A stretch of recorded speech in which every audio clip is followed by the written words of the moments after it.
मैं तो न्यायालय को बधाई देता हूँ। सबको न्यायालय के आदेश का सम्मान करना चाहिए और लोकतंत्र में विधायिका, कार्यपालिका और न्यायपालिका सर्वोपरि है। और आज देखो, अब इस पे विपक्ष के लोग बार बार जो सवाल उठाते हैं उनको जवाब देना चाहिए, क्योंकि न्यायपालिका तथ्यों के आधार पर कोई फैसला लेती है। इसलिए मैं सभी जो बरी आरोपी हैं उन्हें भी धन्यवाद देता हूँ कि सम्मान बरी हुए। जो जीवन में दाग लग रहा था वो छूट गया और न्यायालय को भी बधाई देता हूँ। कोर्ट ने कहा कि यूएपीए की मांग और ये सारी जो मांग है इसमें सबूत नहीं है, इसलिए सबूतों और के अभाव में और गवाहियों के अभाव में ये फैसला दिया गया है। सभी 7 आरोपियों को बरी किया गया। इसीलिए मैं सबको नसीहत है ना ये कि कोई भी किसी के ऊपर आरोप लगाया जाए तो बिना तथ्यों के आधार पर कभी आरोप नहीं लगाना चाहिए, क्योंकि बाद में उसे शिक्षा लेदर होती है। तो इसलिए मैं चाहता हूँ कि इस फैसले को सभी लोगों को इस तरह देखना चाहिए कि बिना मतलब निरपराध किसी को नहीं फंसाना चाहिए।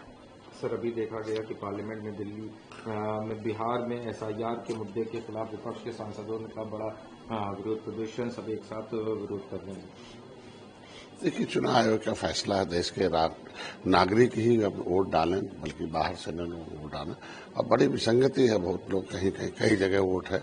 मैं तो कहूँगा कि इसको एक नेशनल कोड से लिंक करना चाहिए कि एक आदमी आयरिश, दुनिया में सब एक ही होती है, तो आयरिश से सबका आइडेंटिफिकेशन हो जाए। और कहाँ कोशिश करके जो भारत में उजड़े लोग हैं, जो अंग्रेजों मुगलों के द्वारा उजाड़े गए लोग हैं, उनके पास भी तमाम भूमि नहीं है, सड़कों पर है, पाइपलाइन में है, पॉलीथीन में है। क्रिमिनल ट्राइब्स एक्ट से प्रभावित जातियां हैं, इनके लिए criminal tribes act inquiry committee था, समय ने 1949-50 कहा था कि ऐसे लोगों को 74 टाइप की व्यवस्था दी। तो पहले ऐसी जातियों को भी कहीं ऐसा न हो कि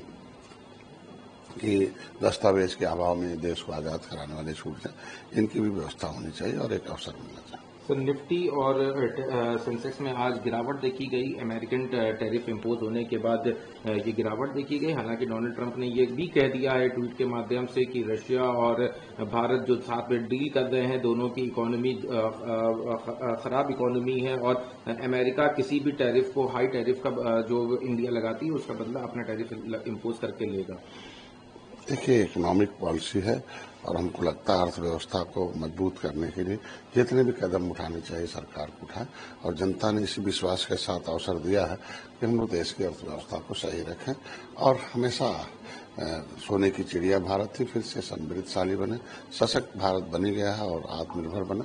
अर्थव्यवस्था में भी हम चाहते हैं कि आत्मनिर्भर हो, जिस तरीके से मोदी का प्लान है।